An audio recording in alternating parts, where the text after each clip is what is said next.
Zeke's idea to try tennis balls next. They could always find a dozen or so scattered in the grass on the other side of the fence by the courts. The nice thing about tennis balls was how fast and hard they could be thrown. Bobby had a better arm than Zeke, but they didn't have to worry as much about falling short. The downside was the overall effect. Tennis balls just dinged against the cars, and no one really thought twice about them. Could have been raining tennis balls for all anybody cared. That was how they settled on rocks. Before heading over to their spot now, they stopped at Wendy's for orange sodas. They stand outside and drink them, paper cups beaded with condensation. It's a hot day. July in the city hot. The heat's rising up off the sidewalk.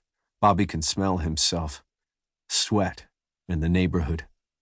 He's wearing a Knicks tank top and his gym shorts, the high tops he'd inherited from his cousin Johnny Boy. No socks.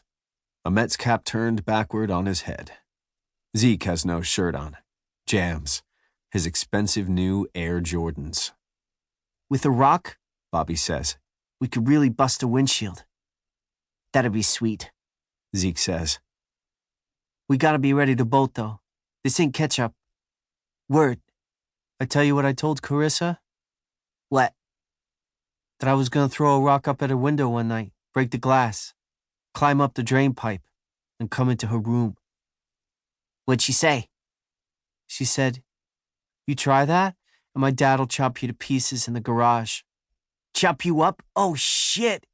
He chops you up, you're out of the way, and I got a clear path for Carissa. Dream your dreams, she's mine. We'll see, Zeke says. Okay, you take Carissa, I'll take Giovanna. Giovanna wouldn't put you out if you were on fire. You're shit on the sidewalk to her, kid. She's 17. You should see the guy she's dating now. Serge Rossetti. Muscles up the ass. He goes to Bishop Ford, plays baseball. Pretty sure he's on steroids. They suck down the rest of their sodas. The ice has mostly melted away, so Bobby's last sip is watery. Zeke's must be too. He spits it out.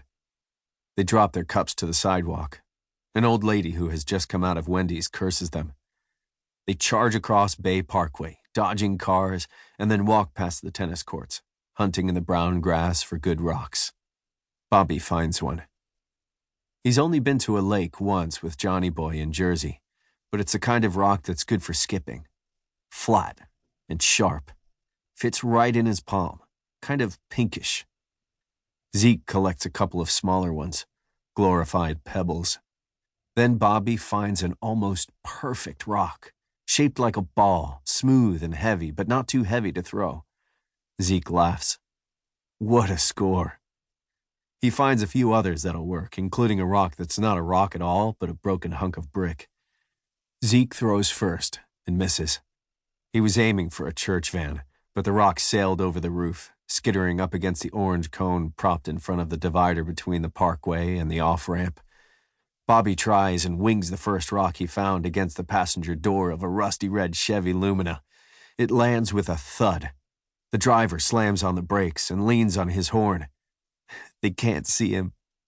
A man with a beard looking all around, trying to figure out what hit his car. They can see how sweaty he is from where they are. He doesn't notice them. Finally, he takes off, making a left at the light onto Belt Parkway. Bobby and Zeke laugh their asses off. Dude, that was like, what the fuck? Zeke says, miming the driver's reaction. They throw a couple of more each, hitting tires and hoods and trunks, eliciting no panicked responses from drivers, which remains their ultimate goal. If someone gets out and chases them again, they have their getaway route all set. Last time, when the guy with the mustache popped out after them, they took the long way around the fenced-in baseball field in Shore Parkway Park. It gave the guy time to catch them as they hit the bike path. Now they know where there's a hole in the fence, and, since no one's playing in the field, it'll be easy to cut through and come out one of the donuts.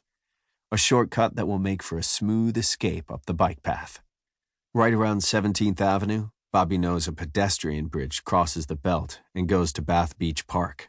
From there, they can scurry home via the streets, lost in a maze of blocks, of cars and buses and people with shopping carts and boom boxes.